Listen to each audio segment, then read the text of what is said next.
Now, the US presidential candidates Donald Trump and Kamala Harris are at odds over their first head to head debate, with each in favour of a different broadcaster and date. The Harris campaign is pushing for the clash to take place on ABC News on the 10th of September, in a slot previously scheduled for a debate between President Joe Biden and Trump. But Trump's candidate says the ABC debate has been terminated by Biden leaving the race, and has instead saying the debate with Kamala Harris should take place on Fox News on the 4th of September. Well, Harris challenged Trump to the debate from a campaign rally in Atlanta, Georgia, earlier this week. Well, Trump himself also held a rally in Atlanta last night, along with his running mate J.D. Vance, and he doubled down on mocking Kamala Harris's name. Well, Christopher Huntley is a Democratic strategist and a former speechwriter for Kamala Harris. Good afternoon to you, Christopher. Good afternoon. How are you? I'm very well. Good to have you with us. What do you make of the way that Trump is directing his attacks at Kamala Harris? A lot of it very personal stuff. Well, we have seen these types of attacks on progressive candidates, Democratic candidates, but particular Black candidates in races throughout the United States history as it relates to any idea of whether it means to move the country forward or take the country back. Donald Trump has been very clear about who he is.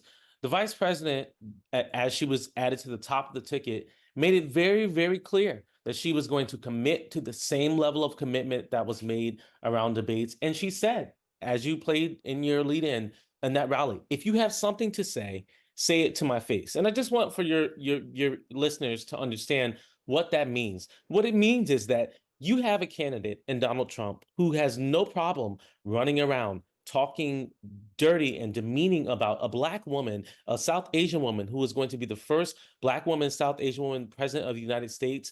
And instead of directly engaging with her on substance and on policy, he is directly going back to his number one attack, which is on race, which is on misogynistic attacks, which is on character developments that have nothing to do with any comparison as it relates to his character or the way that he's shown up throughout American life for the last 40 years. What I make of his decision over the weekend to say that he will debate her only on Fox News, which we know is a right-wing extremist platform, is that he's scared. He's scared to debate her, and he knows that the shift has happened in this race, and he is not ready for it. He's not ready for it. J.D. Vance is not ready for it, and the Republican Party is not ready for the progressive, forward-thinking vision that Kamala Harris has to bring to this race. Well, so much to discuss there. Let me just pick up, first of all, then, on that question of the debate, because given what we saw after Joe Biden's debate with Donald Trump, we know that these occasions can actually have a pretty profound effect on the course of the campaign. What if you do get to debate Donald Trump, whether that is on ABC or on Fox News? What will Kamala Harris be trying to do? What will be the focus of her attacks on Donald Trump? The focus of her attacks is, and I wouldn't even characterize it as an attack, is, elections are about choices, particularly in the United States. Elections are about choices and they're about vision. Where are we going as a nation moving forward? What have we done to reconcile with where we have been in the past? And what you see right now in this race is that the vice president, Kamala Harris, has a very clear vision about where America should go. It's the vision of freedom. It's a vision of justice. It's a vision of where everyone is included and has a place in the United States and in our standing on the world and in our is in it and in our depiction of what it means to be Americans. Whereas you have Donald Trump, who has decided from a very long time ago that that vision only includes folks who are white, folks who have wealth, folks who have means, and it is not a vision that includes the vast majority of Americans. And so instead of debating on those actual fundamental points that are vision casting understanding for Americans. Donald Trump instead wants to, lob personal attacks and run away from the vice president's challenges to meet him on policy, and he has no actual vision for what this election will mean for the voters' lives and for voters' pathways moving forward. I think the vice president in any instance will lay out a very clear case of what it means to fight for freedom. When I talk about freedom, I mean reproductive freedom. I mean freedom from injustice. I mean freedom from the idea that you are not able as an LGBTQ plus person to love who you love and marry who you want to live and live the life that you have with dignity. There's a Well, very well, finite.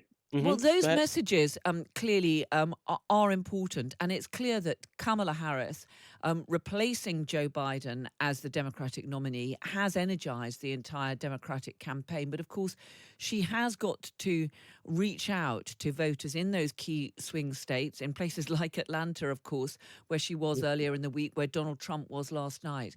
And in attempting to reach some of those wavering voters, the choice of vice president is crucial, isn't it? We're hearing that she's actually interviewing potential candidates this weekend.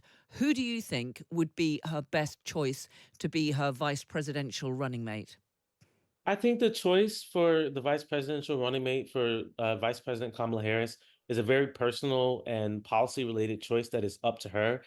She is tested, she has tried, she has a wealth of experience. So I trust her.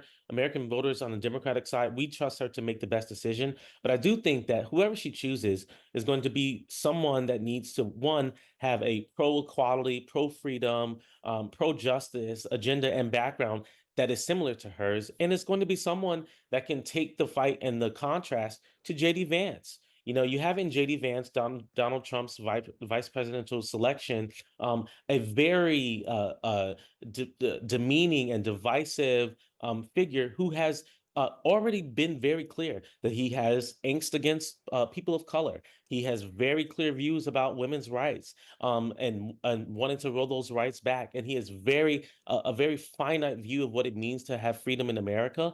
And the vice presidential selection needs to be able to go toe to toe with that kind of demeaning and denigrating ideology. But I trust the vice president. The vice president knows what it means to be a vice president, having herself have been a vice president for the last 3.5 years that was selected through a very rigorous process with Joe Biden. And she's going to choose someone that can add momentum to the ticket, but someone that can also be a policy addition to the ticket and also advance the values of freedom, justice, that will actually benefit all of Americans and not pull us back into the denigrating design that Donald Trump, JD Vance, and the MAGA Trump ideology has for America.